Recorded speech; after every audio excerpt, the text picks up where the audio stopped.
मेरे प्रिय विद्यार्थियों, हार्दिक स्वागत, मेरा हार्दिक नमस्कार। नवरात्रि और विजयादशमी की हार्दिक शुभकामनाएं। और आज का सेशन स्पेशल है इतिहास में राम कथा। ध्यान रखिएगा, इतिहास में कुछ ऐसे प्रश्न रिलेटिंग पूछे गए हैं जैसे सेतु बंध की रचना किसने की, उर्दू रामायण का संस्करण किसने लिखा, उर्दू रामायण अब आपको शायद नहीं पता होगा, बंगाली रामायण किसने लिखी, उड़िया रामायण किसने लिखी। इस तरह के बहुत सारे प्रश्न हैं। तो जितनी जल्दी हो सके क्लास में आइए। और आज का ये जो सेशन है राम कथा स्पेशल इतिहास में, और नए प्रश्नों को नोट करिएगा। और पहला ही सरल प्रश्न आपके पास स्क्रीन पर है, इसका जवाब आप मुझे उम्मीद है दे पाएंगे। और थोड़ा प्रश्न को देख लीजिए, हड़बड़ी मत करिएगा। आज मुझे लगता है ऐसा 20 से ज्यादा प्रश्न आपको नए मिलेंगे, ठीक है ना। तो आप देखिए, आदि ऋषि वाल्मीकि ने एक रामायण लिखी है, ये तो आपको पता ही है। उसमें दूसरा नाम उसका क्या है? चतुर्विंशति सहस्त्री संहिता, पंचविंशति सहस्त्री संहिता, शत सहस्त्री संहिता, या फिर उपर्युक्त में से कोई नहीं, है ना। तो अब मुझे लगता है इस प्रश्न का जवाब बिल्कुल सही आएगा। सब लोग एक बार रिप्लाई कर दीजिए। और जवाब है चतुर्विंशति सहस्त्री संहिता। क्यों? क्योंकि इसमें 24,000 श्लोक हैं। तदनुसार इसको संस्कृत में चतुर्विंशति सहस्त्री संहिता के नाम से जाना जाता है। ये बात क्लियर हो गई आपको, सभी को क्लियर हो गई। आपको जान के ये घोर आश्चर्य होगा कि आदि ऋषि वाल्मीकि ने इस पुस्तक, इस रामायण की रचना गायत्री मंत्र को आधार बना के की थी। और प्रत्येक 1000वां मंत्र गायत्री मंत्र के अगले शब्द अक्षर से शुरू होता है, अगले वर्णाक्षर से शुरू होता है। जैसे गायत्री मंत्र में 24 अक्षर है ना, तो प्रत्येक 1001वां मंत्र गायत्री मंत्र के अगले वर्णाक्षर से शुरू होता है। ये एक बहुत अच्छी बात है। और शत सहस्त्री संहिता आप यहाँ देख ही पा रहे होंगे, ये किसे कहा गया है? तो आपको मैं बता दूं, 1,00,000 श्लोकों के कारण ये महाभारत का दूसरा नाम है, महाभारत। ध्यान रखिएगा, शत सहस्त्री संहिता महाभारत है, चतुर्विंशति सहस्त्री संहिता रामायण है। और अब दूसरा प्रश्न देखिए क्या कह रहा है। बौद्ध ग्रंथों में उल्लिखित राम कथा, ध्यान रखिएगा, राम कथा के कई संस्करण हैं, राम कथा के कई संस्करण हैं। तो वो कह रहा है कि बौद्ध ग्रंथों में उल्लिखित राम कथा, जिसे वाल्मीकि कृत रामायण का विकृत रूप माना जाता है, उस राम कथा का विकृत रूप कहाँ मिलता है? सामोधान में, अनामकम जातकम में, दशरथ जातकम में, या फिर दशरथ कथानम में। तो रामायण का बौद्ध रूपांतरण, जिसमें मूल रामायण का विकृत वर्णन किया गया है, मुझे लग रहा है ये जवाब आप दे पाएंगे। क्यों? क्योंकि ये प्रश्न यूपी पीसीएस में पूछा गया है कई बार। और इसी तरह यहाँ पर जवाब है दशरथ जातकम। आई थिंक क्लियर हुआ होगा, कहीं पर दिक्कत नहीं आ रही है। हिंदी में कह दीजिए दशरथ जातक। और फिर अब देखिए रामायण का जैन रूपांतरण क्या कहलाता है ना। तो ये भी प्रश्न बड़ा इंपॉर्टेंट है, कई बार पीसीएस में, असिस्टेंट प्रोफेसर में, अलग स्टेट्स की परीक्षाओं में पूछा गया है। जिनसेन की आदि पुराण, गुणभद्र की उत्तर पुराण, सोमदेव की कथा सरित सागर, या फिर विमल सूरी की रचना पौमचर्यु, बताइएगा। और फिर यहाँ पर भी जवाब सही आया है, ज्यादातर लोगों ने एकदम क्लिक कर लिया इस प्रश्न का जवाब। लेकिन अभी प्रश्न आगे बहुत क्रिटिकल हैं, ये तो रिपीटेड प्रश्न है। जहां पे अब देखिए ये प्रश्न बढ़िया है, बहुत बढ़िया प्रश्न है। देखिएगा, महात्मा बुद्ध एवं लंकापति रावण के बीच धर्म संबंधी वार्तालाप का विवरण किस ग्रंथ में है? रावण और भगवान बुद्ध के बीच में संवाद है दशरथ जातक में, पहुमचर्यु में, लंकावतार सूत्र में, या फिर राम जातक में। और फिर अगर अब आप यहाँ पर इस प्रश्न में गलती करेंगे दशरथ जातक अगर लगा रहे हैं तो जवाब गलत है। यहाँ पे लंकावतार सूत्र है। इस प्रश्न को आप स्क्रीनशॉट ले लीजिए, नोट कर लीजिए। ये प्रश्न अच्छे हैं, मुझे उम्मीद है इसमें बहुत सारे प्रश्न ऐसे हैं जो नए हैं। आज के पेपर में बहुत सारे प्रश्न नए हैं। उन सारे प्रश्नों को भी हमने शामिल किया है जो अब तक पिछले 25 से 30 वर्षों में अलग अलग स्टेट्स की परीक्षाओं में कहीं भी पूछे गए हैं, वो प्रश्न इसमें मिलेंगे। फिलहाल सारे देश में भ्रमण करके संस्कृत रामायण को, ध्यान दीजिएगा, मधुर स्वर में गा गा कर सुनाने वाले और अपनी आजीविका का उपार्जन करने वाले क्या कहलाते थे? श्रमण, चारण, उपाध्याय या फिर कुशीलव? बताइए। और अगर आपने यहाँ पर उपाध्याय लगाया है तो जवाब गलत हो जाएगा और यहाँ पर जवाब है कुशीलव। चारण को बिल्कुल मत चुनिएगा, ठीक है ना? इट इज कुशीलव। एक अच्छा प्रश्न है ये भी। और जल्दी से देखिए, इस प्रश्न को कर पाएंगे क्योंकि ये प्रश्न भी कॉमन है और पूछा गया है। रामायण मंजरी, ऐसे तुरंत याद आ जाएगा, रामायण मंजरी की रचना किसने की? तो दशावतार चरितम, दशावतार चरितम। और रामायण मंजरी की रचना किसने की? तो बिल्कुल ठीक है, बिल्कुल ठीक लगाया है आपने। और क्षेमेंद्र की रचना रामायण मंजरी भी है, दशावतार चरितम भी है, और यहाँ पर इनकी एक कथा वृहत कथा मंजरी भी है। ध्यान रखिएगा भाई,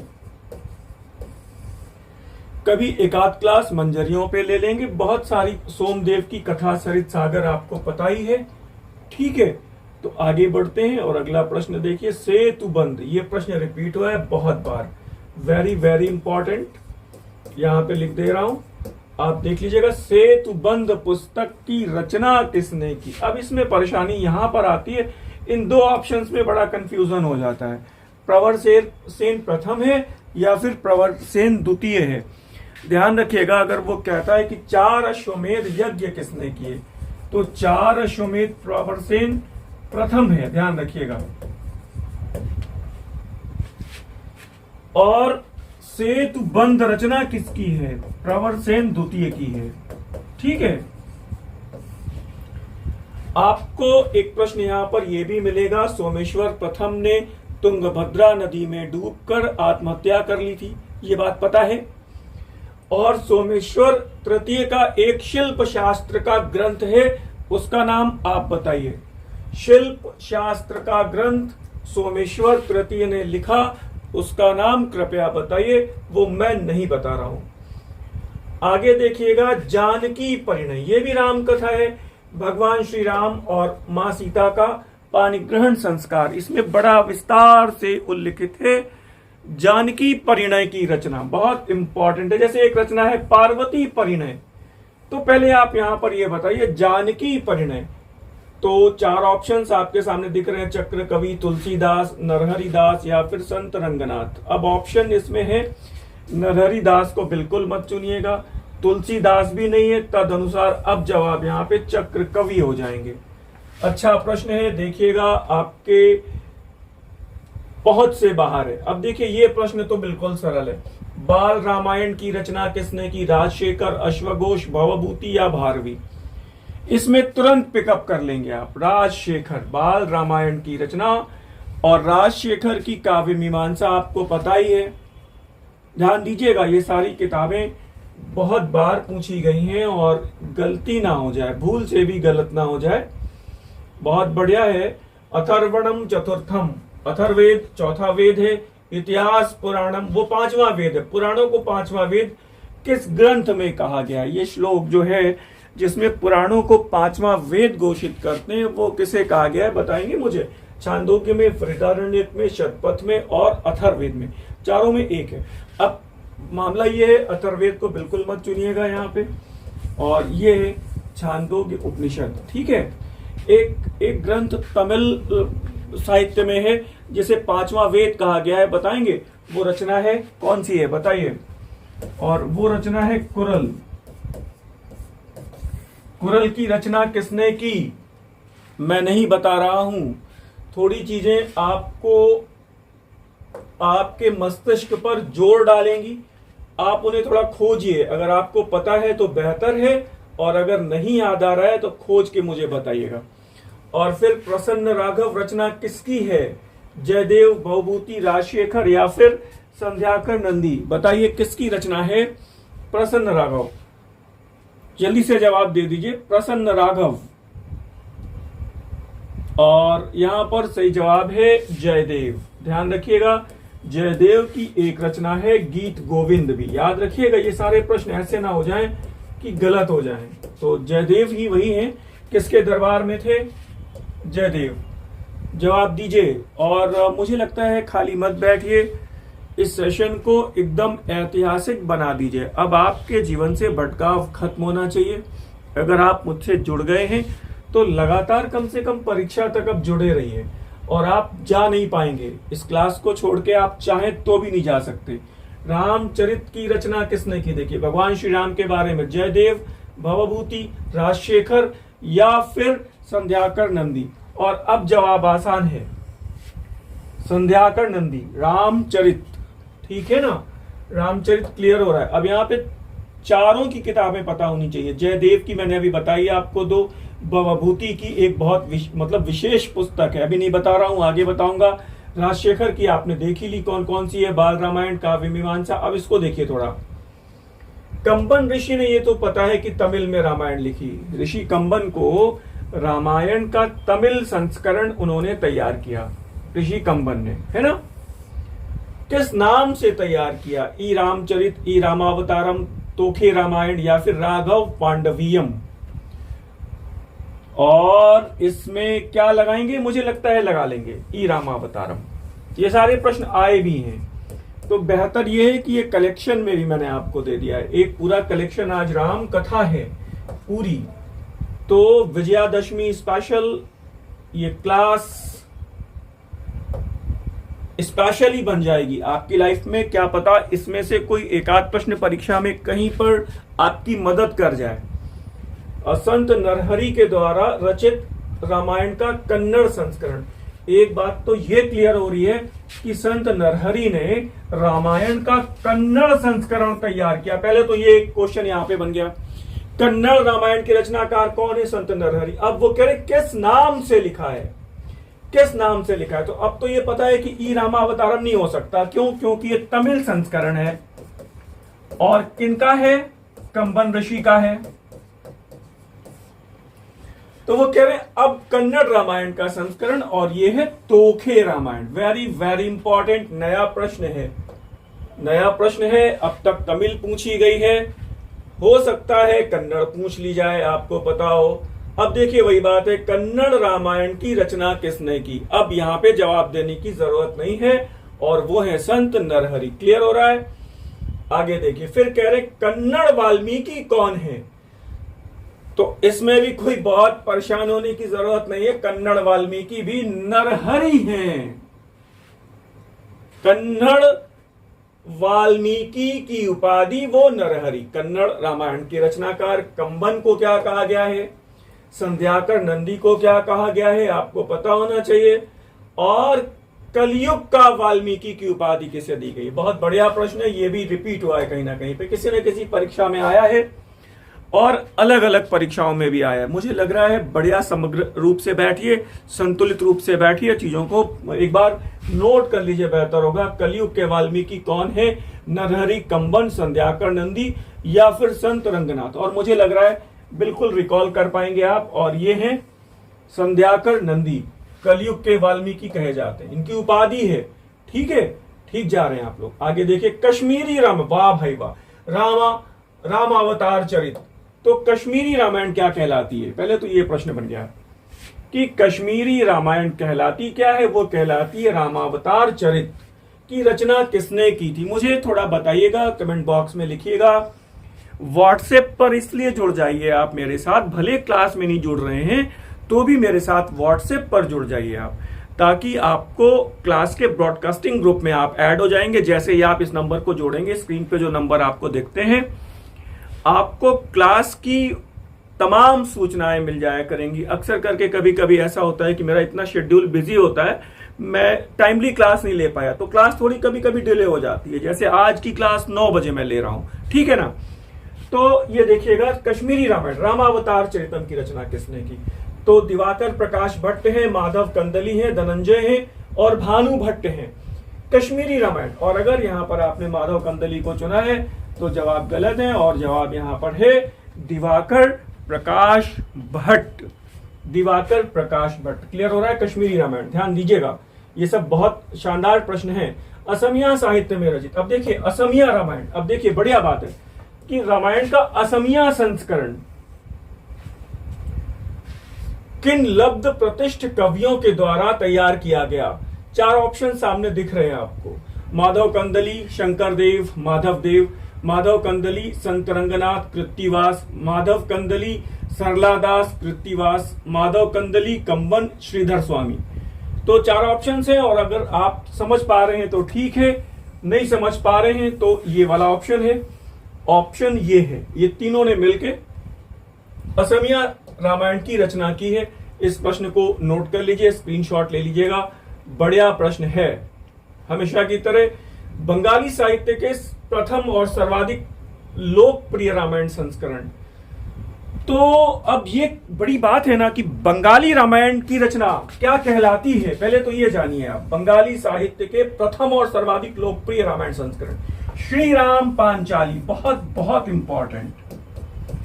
ये सारे प्रश्न इतने अद्भुत और अद्वितीय प्रश्न हैं, जल्दी से आपको नहीं मिलेंगे। ये मेरे शोध प्रबंध में ये सारे प्रश्न, या ऐसा कह लीजिए पूरे इतिहास में जितना कुछ मैंने आपके लिए तैयार कर दिया है, आप लेने के लिए तैयार नहीं है। मैं दे रहा हूं, आप लेने के लिए नहीं तैयार हैं। आप तो बस आंख बंद करके बस सोच रहे हैं कि बस मिल जाएगा, रख लेंगे। इस समय काम करने का वक्त है, और मैं आपके लिए बहुत सारी अद्वितीय चीजें अभी भविष्य में देने वाला हूं। तो ये कह लीजिए बंगाली साहित्य का प्रथम श्री राम पांचाली संस्करण जो है वो कौन है? कृत्तिवास, बलराम दास, केशव दास या फिर श्रीधर स्वामी। और मुझे लगता है शायद क्लिक कर पाए, और जवाब है यहां पर कृत्तिवास। क्लियर हुआ? कृत्तिवास। आगे बढ़ता हूं, और फिर से एक इंपॉर्टेंट बात, हमारी test series, online test series का संस्करण, प्रत्येक पेपर में 125 प्रश्न, न्यूनतम 20 प्रश्न पत्रों का पैकेज, यानी कि हर पेपर में 125 प्रश्न। हफ्ते में अभी ये टेस्ट सीरीज साप्ताहिक है, आगे 2 हो जाएगी, और जब परीक्षा की तिथियों की घोषणा हो जाएगी, ये संस्करण जब इसका समाप्त हो जाएगा, तो अगला तो हफ्ते में 3 या 4 पेपर भी हम लोग हल कर सकते हैं। मेरा पूरा प्रोग्राम ये है कि परीक्षा तक आपको लगभग 12 से 15 हजार प्रश्न हल करवा दिए जाएं, ताकि आप परीक्षा के लिए मानसिक रूप से, मनोवैज्ञानिक रूप से पूरी तरह तैयार हो सकें। इसका उद्देश्य ये है। और आपकी इतिहास की रिविजनरी एक बुकलेट है, 250 पन्ने की बुकलेट है। मैं हमेशा हर क्लास में आपको दिखा रहा हूं। सैकड़ों की संख्या ने इस पुस्तक के लिए उत्साह दिखाया। आप चाहें तो इस 250 पन्ने की पुस्तक को अपनी रिवीजन पुस्तिका के तौर पे मंगा सकते हैं। आप इस पुस्तिका को अपनी रिवीजन की प्रक्रिया में शामिल भी कर सकते हैं, ठीक है ना। तो अब हम लोग आगे बढ़ते हैं, और ये प्रश्न आपकी स्क्रीन पे दिख रहा होगा, और आपको पता नहीं है रामायण का उड़िया संस्करण। अच्छा, पहले तो ये चलिए रामायण का उड़िया संस्करण हम लोग डिस्कस करेंगे। रामायण का उड़िया संस्करण डिस्कस करेंगे। पहले ये बता दीजिए कि महाभारत का, इसमें एक ऑप्शन ऐसे हैं जिन्होंने महाभारत का उड़िया संस्करण तैयार किया। मुझे कृपया बताइए कि महाभारत का उड़िया संस्करण किसने तैयार किया? और वो है सरला दास। अगर मैं रिकॉल कर पा रहा हूं सही, महाभारत का उड़िया संस्करण सरला दास। तो एक प्रश्न तो ये बढ़िया हो गया, ठीक है, क्लियर हो रहा है। तो यहां पे रामायण का जो उड़िया संस्करण है वो बलराम दास ने तैयार किया है। क्लियर हो रहा है? बहुत अच्छे प्रश्न है, बहुत यूनिक प्रश्न है। केवल पीजीटी और टीजीटी के हिसाब से मत समझिए आप इसको, ये असिस्टेंट प्रोफेसर और नेट की परीक्षा के लिए भी समान रूप से उपयोगी है। और एक बड़ी बात यह है ना, देखो सही बात यह है कि कोई भी प्रश्न सरल या कठिन नहीं होता। बोले सर बहुत कठिन पेपर था, आपने अगर अच्छे से पढ़ा है और अगर आपको लग रहा है कि पेपर कठिन है तो वो पेपर सबके लिए कठिन है। मेरी बात को एकदम अच्छे से याद रखिए, कोई प्रश्न सरल या कठिन नहीं होता। आपको आता है तो सरल है, नहीं आता है तो कठिन है। सीधी सी बात है, आता है तो कोई दिक्कत ही नहीं है, नहीं आता है तो कठिन है। तो एकदम फोकस्ड वे में जो कम से कम आप कहीं से कुछ भी पढ़िए, लेकिन कम से कम जो प्रश्न मैं यहां पे करा रहा हूं आप उन प्रश्नों को बहुत गंभीरता से लीजिए। सच्ची रामायण बिल्कुल आप एक ही बार में कर पाएंगे, और वो है ई रामास्वामी पेरियार। क्लियर हुआ? ज्योतिबा फुले की गुलामगिरी बहुत बार आई है, और the life of Shivaji, Shivaji की जीवनी भी इन्होंने लिखी है ज्योतिबा फुले साहब ने। तो मुझे उम्मीद है आपने इसका स्क्रीनशॉट लिया होगा या नोट कर लिया होगा। रामचंद्रिका के रचनाकार भगवान श्री राम की कथा यहां पर भी है, तुलसीदास, नरहरिदास, और बताने की जरूरत नहीं है, उनका नाम है केशव दास। क्लियर हुआ? कठिन काव्य का प्रेत किसे कहा गया है? मुझे उम्मीद है आपको जवाब पता होगा। क्या बात है, मराठी साहित्य की प्राचीनतम राम कथा मराठी रामायण। देखिए मराठी रामायण, उसे क्या कहा गया है? भावार्थ रामायण की रचना किसने की? 4 संत हैं, एकनाथ, तुकाराम, नामदेव, ज्ञानेश्वर। और अगर आपने यहां पर ज्ञानेश्वर जी को चुना है तो बहुत मिस्टेक है, और वो है संत एकनाथ। क्लियर हो रहा है? बोले सर वो भावार्थ रामायण, संत ज्ञानेश्वर की भी कोई ऐसी पुस्तक है? तो बिल्कुल है, और संत ज्ञानेश्वर के द्वारा मराठी भाषा में लिखा गया पहला ग्रंथ भावार्थ दीपिका है। भावार्थ दीपिका है, श्रीमद् भगवद गीता पर लिखा गया है। आई थिंक अब डाउट्स क्लियर हो रहे हैं? बता दिया करिए भाई, पता नहीं कितना पिकअप कर रहे हैं आप, मुझे कम से कम कमेंट बॉक्स में सूचित कर दिया करिए। मराठा राज्य का तुलसीदास किन्हें कहा गया है? तो अब बिल्कुल ठीक बात है, ऑप्शन आपके सामने है और तुरंत क्लिक होना चाहिए। तो जिन्होंने मराठी रामायण लिखी है वही मराठा साम्राज्य के तुलसीदास भी कहे जाएंगे, और जवाब एकनाथ है। मुझे उम्मीद है 25 प्रश्नों तक हम लोग पहुंच चुके हैं, और आज प्रश्न बहुत सारे हैं। पूरी राम कथा भारत में रामायण के जितने भी लोकप्रिय संस्करण जिन जिन भी भाषाओं में है मैंने तैयार कर दिया आपके लिए। वो कह रहा है उर्दू रामायण। अब देखिए आपने पता नहीं पढ़ा है या नहीं पढ़ा, उर्दू रामायण के लिखित 4 संस्करण हैं। सर्वोत्तम तथा सर्वाधिक लोकप्रिय ग्रंथ क्या है? तो उर्दू रामायण कहलाती है रामायण खुश्तर। उर्दू रामायण क्या कहलाती है? रामायण खुश्तर कहलाती है।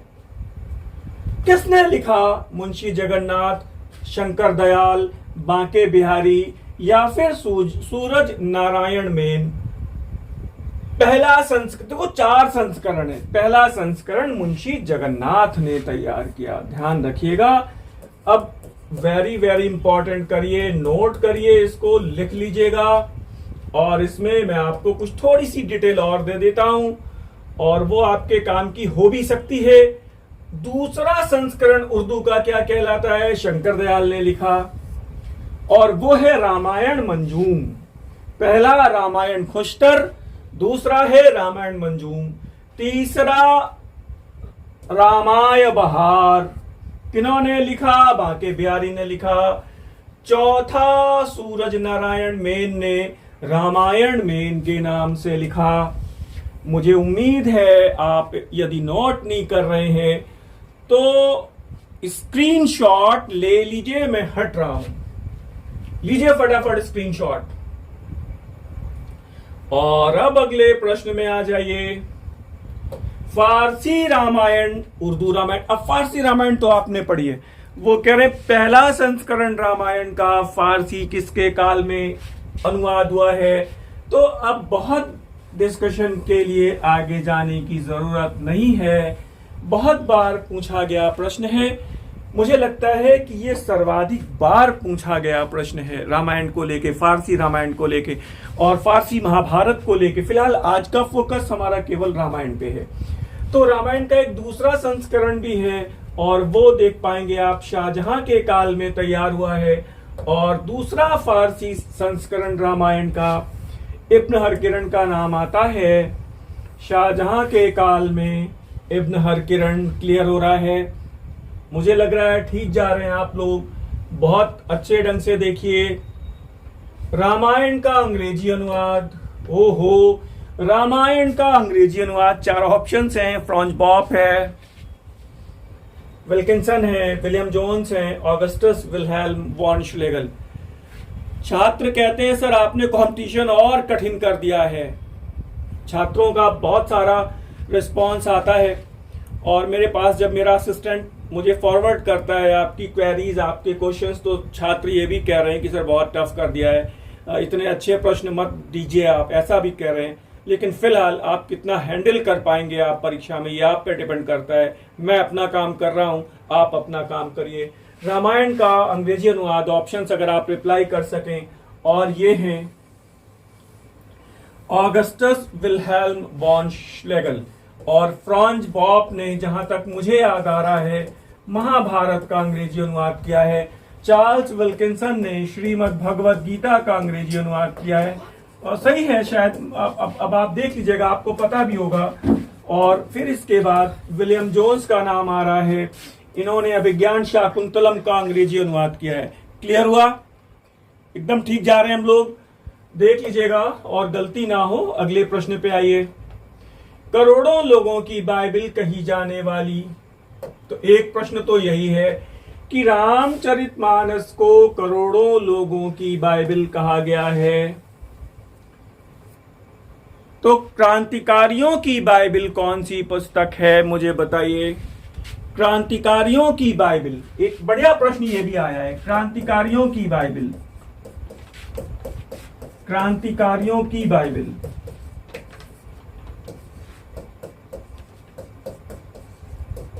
क्रांतिकारियों की बाइबल बता पाएंगे? उस पुस्तक का नाम है बंदी जीवन। किसकी आत्मकथा है वो? शचीन्द्र सान्याल की। क्लियर हुआ? बंगाली साहित्य की बाइबल कौन सी है? वो पुस्तक है आनंद मठ। तमिल साहित्य की बाइबल कौन सी है?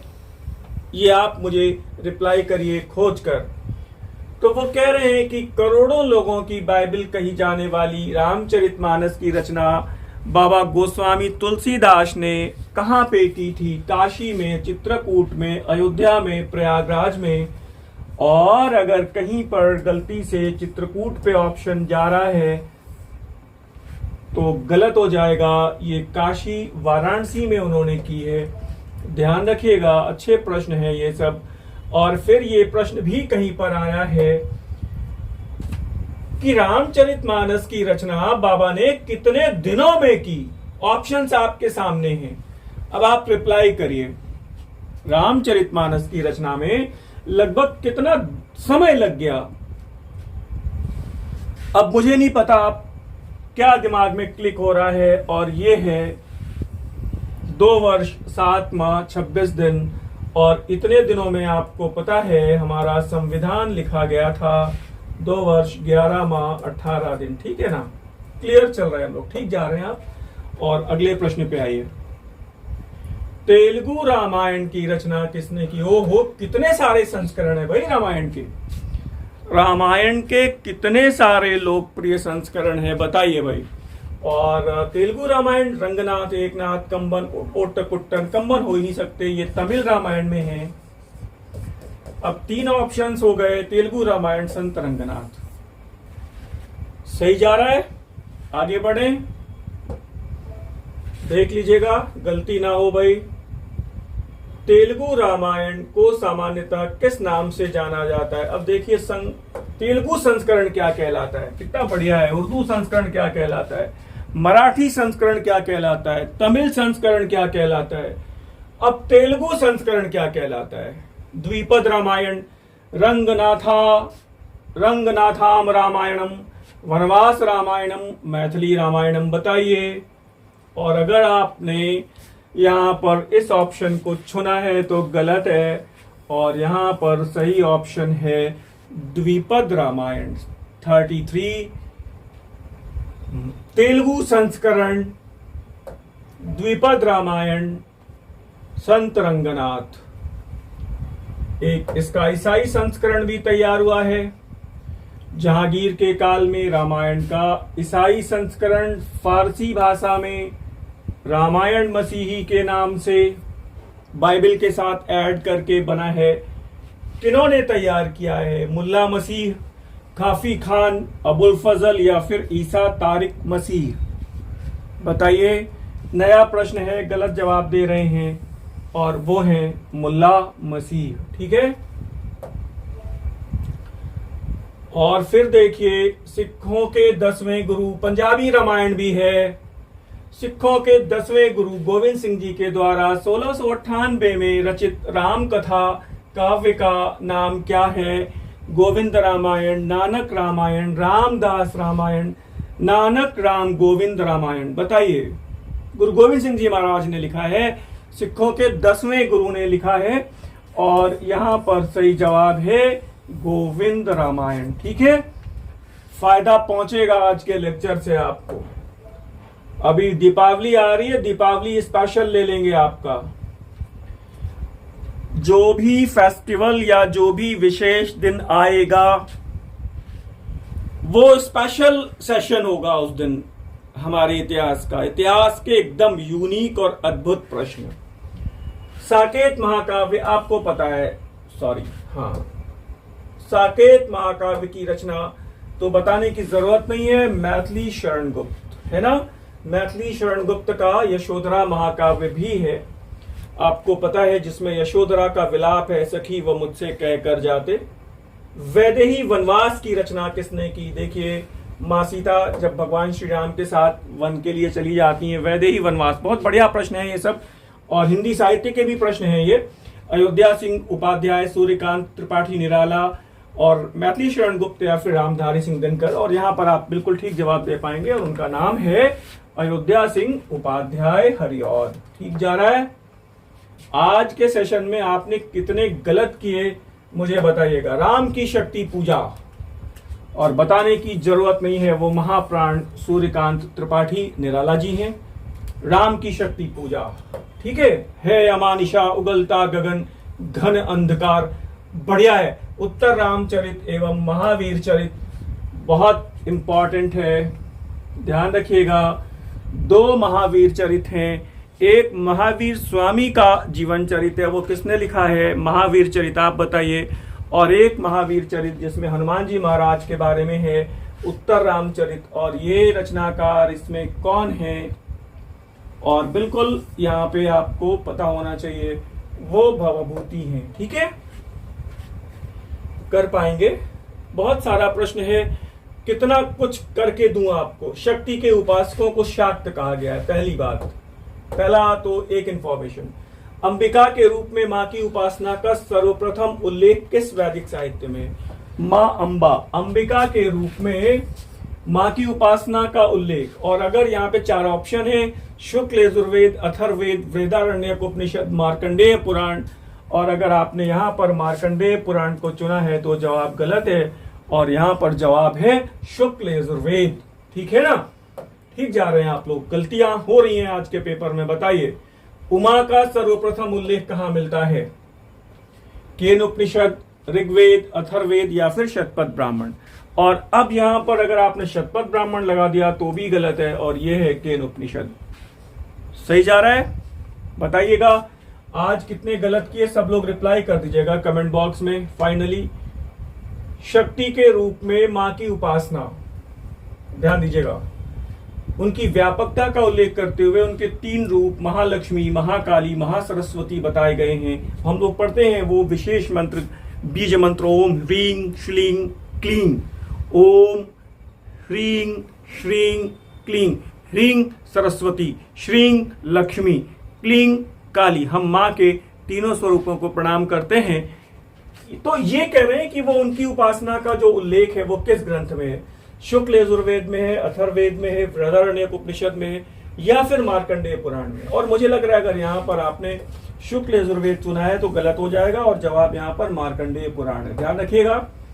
गाथा सप्तशती, माँ दुर्गा की उपासना का जो दुर्गा सप्तशती 700 श्लोक है। माँ दुर्गा की उपासना से संबंधित ग्रंथ दुर्गा सप्तशती, ध्यान रखिएगा, का पाठ किस ग्रंथ से संबंधित है? तो यहां पर अब आप सीधे सीधे जवाब दे पाएंगे और यहां पे जवाब है मार्कंडेय पुराण। और एक प्रश्न आपके लिए मैं छोड़ रहा हूं, मैंने अभी पिछले लेक्चर्स में बताया है, एक पुस्तक है गाथा सप्तशती, इसका रचनाकार कौन है ये भी ध्यान रखिएगा। माँ दुर्गा सप्तशती वो मार्कंडेय पुराण में ये ग्रंथ है। और